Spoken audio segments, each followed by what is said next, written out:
नमस्कार, स्वागत है आपका इंडिया न्यूज़ इन खबर में और मैं हूं मनोज कुमार। कहते हैं कि भारत की आबो हवा में ही अध्यात्म है, कण कण में यहाँ राम बसते हैं। लेकिन ये अजीब विडंबना है कि राम के नाम पे या फिर यूँ कहें कि राम का अस्तित्व को लेकर भी यहाँ सवाल खड़ा किया गया। उनके जन्मस्थली को लेकर सदियों से विवाद रहा, लेकिन उस विवाद को लेकर अब अंतिम निपटारे की घड़ी आ गई है। चूँकि सुनवाई पूरी हो गई है सुप्रीम कोर्ट में, अब ये फैसला हो जाएगा कि अयोध्या में बाबरी मस्जिद पहले से था या राम मंदिर का अस्तित्व पहले से था या फिर क्या होना चाहिए, इसका फैसला हो जाएगा। दिन भर की आज पूरी कार्रवाई क्या रही, ये भी हम आपके सामने लेकर उपस्थित हुए हैं, उस पर भी हम चर्चा करेंगे। और साथ ही चर्चा करेंगे कि सुप्रीम कोर्ट ने हालांकि ये कहा है कि मोल्डिंग ऑफ रिलीफ के तहत 3 दिन का समय दिया है दोनों पक्षकारों को, जिसमें अपनी बात रखनी होगी। तो 3 दिन का क्या मतलब है, 3 दिन के पीछे भी कोई वजह हो सकती है क्या, हम इसकी भी चर्चा करेंगे। तो सबसे पहले हम बात करेंगे क्या दिन भर की प्रोसीडिंग्स में, कार्रवाई में क्या क्या बातें निकलकर सामने आई। चूँकि आखिरी दिन की सुनवाई थी, आज 40वां दिन था, लगातार सुनवाई हो रही थी और इसमें आमतौर पे एक निष्कर्ष पे दोनों ही पक्ष के वकील पहुंचते हैं कि और उसके बाद अदालत के सामने बात रखी जाती है। हमारे साथ विद्याशंकर तिवारी जी हैं, पहले इन्हीं से जानते हैं। आप पहले बताएं कि आज अदालत की कार्रवाई शुरू हुई तो मुख्य तौर पे क्या क्या बातें निकल कर सामने आई, चूँकि आज निचोड़ पेश करने का आज दिन था। एक्चुअली क्या था कि आज चूंकि सबसे पहले जो चीफ जस्टिस है रंजन गोगोई, उन्होंने बैठते ही क्लियर कर दिया था कि शाम 5 बजे तक आप लोग को अपनी अपनी बात कह लेनी है, यानी कि बहस हर हाल में शाम 5 बजे खत्म कंप्लीट कर लेना है। इसके बाद जब 10:50-11 बजे के आसपास जो है, जो हिंदू पक्षकार के वकील हैं CM वैद्यनाथन, उन्होंने कहा कि 1885 तक यहीं पे, मतलब पेंच यहीं पे है, 1885 तक हिंदू मुस्लिम उस जमीन पर पूजा का दावा करते थे। लेकिन बाद में ब्रिटिश सरकार ने वहां पे रेलिंग लगवा दी और अब मुस्लिम पक्ष बाहरी और आंतरिक हाथे पे विवाद कर रहा है। यानी कि एक तरह से ये कहा गया कि उसके बाद से तो हिंदू पक्ष का ही दावा रहा वहां पे, तो ये उसका है। फिर आगे बात बढ़ी तो फिर वैद्यनाथन के बाद गोपाल सिंह विशारद ने 11:15 बजे के आसपास अपनी बात रखी की ओर से रंजीत कुमार ने, और उन्होंने कहा कि हिंदुओं की ओर से पूजा का अधिकार पहले मांगा गया था, लेकिन मुस्लिम रूल में हिंदुओं को पूजा का अधिकार मिलने में दिक्कत आई थी। इसलिए उन्होंने कहा कि कैलाश पर्वत पर शिव की मूर्ति या कोई देवता का चिन्ह नहीं है, लेकिन पूरे पर्वत को देवता के तौर पर पूजा जाता है। बिल्कुल वही जो आप हिंदुओं में कण-कण की बात कर रहे थे। फिर इसके बाद जब बात आगे बढ़ी तो लगभग 12 बजे निर्वाणी अखाड़ा की तरफ से वकील जयदीप गुप्ता ने बहस की शुरुआत की और उन्होंने कहा कि निर्मोही अखाड़ा ने विरोध किया इस पर कि CJI ने कहा कि 5 मिनट इनको सुनने में कोई हर्ज नहीं है, क्योंकि निर्मोही अखाड़ा तो है पार्टी, लेकिन निर्वाणी अखाड़ा भी आज प्रकट हुआ। आज तो सुब्रमण्यम स्वामी भी पहुंचे थे, कई लोग आज ऐसे पहुंचे। फिर निर्वाणी अखाड़ा हनुमानगढ़ी की तरफ से कहा गया कि भगवान की मूर्ति बाबा धर्मदास और अन्य के द्वारा रखी गई थी और बाबा अभिराम दास के खिलाफ इसको लेकर FIR भी दर्ज हुई थी। ये 1949 की बात कर रहे थे। बाबा अभिराम दास ने 1962 में पुजारी के रूप में पूजा का अधिकार मांगा था। निर्वाणी अखाड़ा की तरफ से बहस पूरी हो गई तो उन्होंने 5 मिनट अपनी बात पूरी कर ली।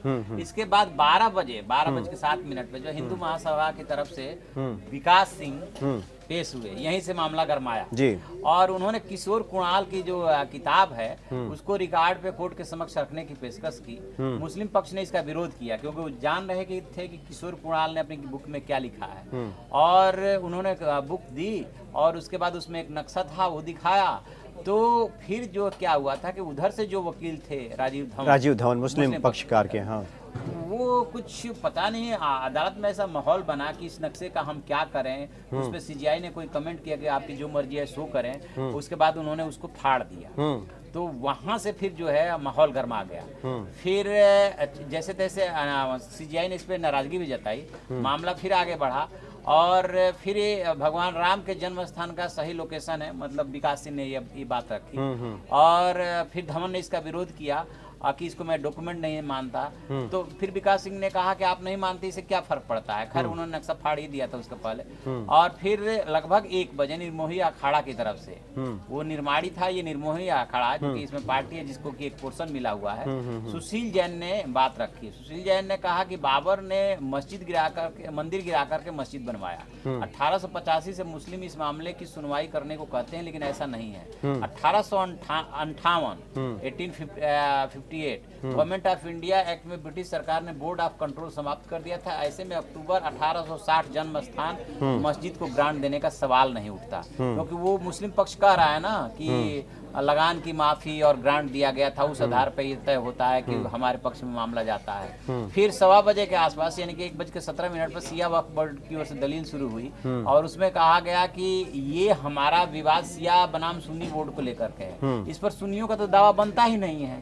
तो सिया वक्फ बोर्ड की ओर से MC धिंगड़ा ने कहा कि वहां पर सिया मस्जिद थी, 1966 में आए फैसले से हमें बेदखल किया गया और 1946 में जो 2 जजमेंट आए थे, एक हमारे पक्ष में था, दूसरा सुन्नी के पक्ष में, 20 साल बाद 1966 में कोर्ट ने हमारा दावा खारिज कर दिया। इसी के साथ अदालत लंच के लिए उठ गई थी। फिर जो है 2:26 पे यानी कि लगभग 2:30 बजे बुद्धिस्ट सभा की ओर से वकील रणजीत थॉमस ने दलील देने की कोशिश की, जिसे कोर्ट ने सुनने से इनकार कर दिया और कहा कि हमने आपको डिटैग कर दिया। कोर्ट ने साफ कहा कि हम हरिशंकर जैन, PN मिश्रा और राजीव धवन को ही सुनेंगे, नितिन को सुनेंगे। फिर 2:51 पर PM मिश्रा ने अपनी तरफ से जो है बातें रखी कि 16वीं सदी में आए विदेशी यात्रियों के वृत्तांत का जिक्र किया, जिसका कि राजीव धवन विरोध करते रहे कि यात्रियों के वृत्तांत के आधार पर फैसला नहीं हो सकता।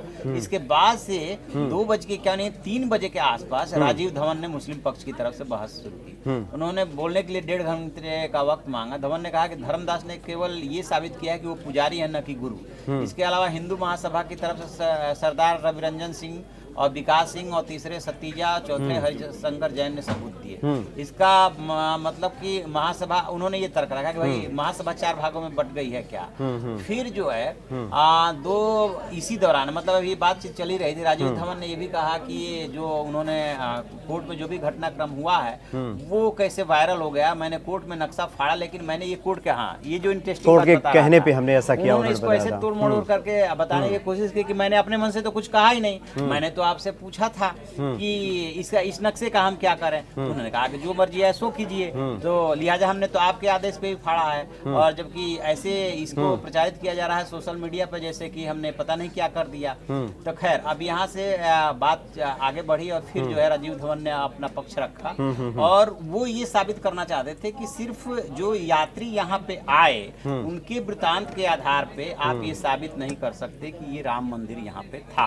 आपके पक्ष में भी कोई ऐसा डॉक्यूमेंट्री प्रूफ नहीं है और तो मुस्लिम पक्ष के पास नहीं है, तो हिंदू पक्ष के भी पास में नहीं, दस्तावेजी सभी किसी के पास नहीं, किसी के पास नहीं है। और इस तरह से होता हुआ फिर शाम को फिर विक्रमादित्य मंदिर की बात आई और फिर अल्टीमेटली वे 5 बजे तक इन लोगों ने सुनवाई पूरी कर ली थी और फिर मोल्डिंग ऑफ रिलीफ की बात शुरू हुई। तो उसके लिए सुप्रीम कोर्ट ने ये कहा कि देखिए हम टाइम निर्धारित कर चुके हैं और 5 बजे के बाद हम कोई टाइम नहीं बढ़ाएंगे, तो आप लोग ऐसा कीजिए कि आप 3 दिन का हम टाइम देते हैं, आप 3 दिन में रिटर्न में अपनी बात रख दीजिए। मोल्डिंग और रिलीफ। अच्छा ये बताएं कि जो कुल मिलाकर आज हम लोगों ने बहस जो पूरी प्रक्रिया देखी, चूंकि आज का दिन था ये निचोड़ का दिन था, निष्कर्ष पेश करने का दिन था, कंक्लूजन पे पहुंचने का दिन था।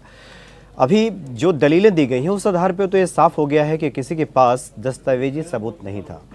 तो एक तो इस बात को बल मिलता है कि इस तरह के मसले अदालतों में नहीं निपटाए जा सकते, चूँकि बाहर मध्यस्थता पूरी हुई नहीं, उसके बाद फिर ये अदालत में मसला गया। तो क्या इस बार भी हम माने कि एक सर्वमान्य निष्कर्ष पे अदालत पहुंच सकता है या वो फैसला दे सकता है जिससे कि करोड़ों लोगों के आस्था से जुड़ा हुआ मसला है, या फिर जो 3 दिन का जो समय दिया गया है मोल्डिंग ऑफ रिलीफ को लेकर के, क्या उसमें कुछ वार्ता हो सकती है क्या कि संबंधित पक्ष अपना दावा वापस कर ले? देखिए मोल्डिंग ऑफ रिलीफ में होता क्या है कि संविधान के अनुच्छेद 142 और जो CPC से सिविल सूट डिसाइड होते हैं उसमें प्रोसीजर दिया हुआ है CPC में, उसमें 151 उसमें ये कहता है कि यदि कोई ऐसा मसला है जिसमें दूसरे पक्ष को भी कुछ मिलना चाहिए, यदि एक पक्ष को जीतता है, जीत शब्द इस्तेमाल करें, तो दूसरे पक्ष को भी आप कह सकते हैं कंसोलेशन प्राइज कुछ उनको भी दिया जाना चाहिए, सांत्वना जिसे कहते हैं, सांत्वना के तौर पे दिया जाना चाहिए। तो उसके लिए सुप्रीम कोर्ट ने ये कहा कि ऐसा कीजिए कि आप लोग रिटर्न में अपनी बात रख दीजिए। तो मुझे जहां तक लगता है कि जैसे हाई कोर्ट दुविधा में रहा और 3 पक्षकारों के बीच में बांट दिया था, वैसे कहीं ना कहीं सुप्रीम कोर्ट को ये लग रहा है कि ऐसा तो कोई डॉक्यूमेंट्री प्रूफ है नहीं, तो फिर औरों के साथ क्या किया जाए। इसीलिए उसने सांत्वना के लिए, मुझे जहाँ तक लग रहा है कि सुप्रीम कोर्ट यदि फैसला देगा तो एकदम से एक तरफा नहीं होगा। उसमें ये कहा जा सकता है कि ठीक है, कुछ शर्तें लगाई जा सकती है कि इन लोगों को इतनी दूर पे मस्जिद बनाने के लिए जमीन दे दी जाए, कुछ इस तरह की भी बातें हो सकती है। नहीं, जैसे मेरे मन में जो जहन में जो सवाल आया वो ये आया कि 3 दिनों का समय देना, और बीच में ये चर्चा भी आई थी, हालांकि बाद में खंडन हो गया कि मुस्लिम पक्षकार अपने दावे को वापस ले रहे हैं, ये भी खबर आई थी। कहीं ना कहीं सुगबुगाहट थी, तभी ये बात आगे आई होगी, हालांकि खंडन हो गया। तो क्या इन 3 दिनों के लिए स्पेस इसलिए दे दिया गया कि इसमें कोई वार्ता हो जाए और सर्वसम्मति के तौर पे एक बताया जाए कि ये फैसला आया है जिसको सही पक्षकारों ने स्वीकार किया है? क्या ये हो सकता है? क्या ये भी संभव है, क्योंकि 3 दिनों में ये तो हो ही सकता है ना कि ये माना जाता है, जो ये 3 दिन का टाइम है मोल्डिंग ऑफ रिलीफ के लिए, कि इसमें यदि कोई पक्षकार अपना दावा वापस ले लेता है तो ये उसके पास लास्ट चांस है।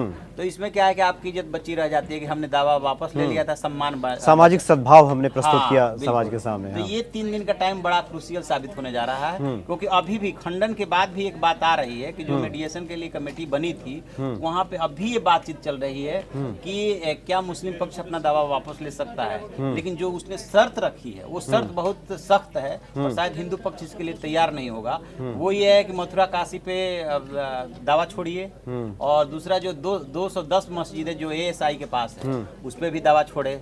तो मुझे नहीं लगता है कि हिंदू पक्ष इसको मानेगा। कानून का जानकारों का ये भी कहना है कि अदालत जब निष्कर्ष पे पहुंचती है, दावा वापस लेने का अधिकार तब खत्म हो जाता है जब जो रिलीफ देने की बात हो रही है, अपनी बात रखने की जो मांग रखी जाती है, उसको जब अदालत स्वीकार कर लेता है तो फिर कोई भी पक्ष अपना दावा वापस नहीं ले सकता, यानी मोल्डिंग ऑफ रिलीफ के बाद। तो 3 दिन का ये जो समय देना अदालत का, उसके बाद ये माना जाता है कि अदालत ने अपना फैसला रिजर्व कर लिया है, वो जब चाहे उसको सुना सकता है। तो ये 3 दिन का जो समय बचा है, इसमें लग रहा है कि शायद कोई मध्यस्थता की गुंजाइश अभी बनेगी। हो सकता है, बिल्कुल हो सकता है। और चूंकि इसमें जो भी पक्षकार हैं, यानी 6 पक्ष मुस्लिम साइड से हैं और 6 हिंदू साइड से, तो हिंदू साइड से तो नहीं लगता मुझे, क्योंकि बहुत दिन लोगों का सख्त रुक रहा है, लेकिन मुस्लिम पक्ष में भी और खास तौर से सुन्नी वक्फ बोर्ड है उसमें भी एक जो लिबरल है उनका मानना ये है कि इनको दे करके और अलग से बना लिया जाना चाहिए, इस झगड़े को खत्म किया जाए। तो हो सकता है कि वो पढ़ा लिखा ग्रुप इस बात के लिए कहे कि इस बात को आगे बढ़ाना ठीक नहीं होगा। बिल्कुल बिल्कुल, चूंकि करोड़ों लोगों की आस्था का सवाल है, और वैसे भी जो स्थान मक्का मदीना का है इस्लाम में, वही स्थान हिंदुओं के लिए अयोध्या का है। तो हो सकता है कि आने वाले दिनों में जो 3 दिन का जो समय है, ये काफ़ी महत्वपूर्ण समय कहा जा सकता है अदालत के हिसाब से, कि इसमें कुछ अन्य भी निर्णय हो जाए, कुछ मध्यस्थता की बात सामने आ जाए, जो मुस्लिम पक्षकार हैं शायद अपना दावा पीछे ले लें। लेकिन अच्छी बात यह है कि सदियों से चला आ रहा ये विवाद अब अपने अंतिम परिणति तक पहुँचता हुआ दिखाई दे रहा है। आज बहस पूरी हो चुकी है, अब सुप्रीम कोर्ट इस पर जल्द ही फैसला, यानी उम्मीद है कि 3 से 4 सप्ताह के भीतर ही ये फैसला आ जाएगा, और सदियों से ये मुद्दा जो सामाजिक सौहार्द को बिगाड़ रहा था वो हमेशा के लिए खत्म हो जाएगा, ऐसी हम उम्मीद कर सकते हैं। चलिए, बहुत बहुत शुक्रिया आपका, नमस्कार। इन खबर चैनल को सब्सक्राइब करें और बेल आइकन दबाना ना भूलें।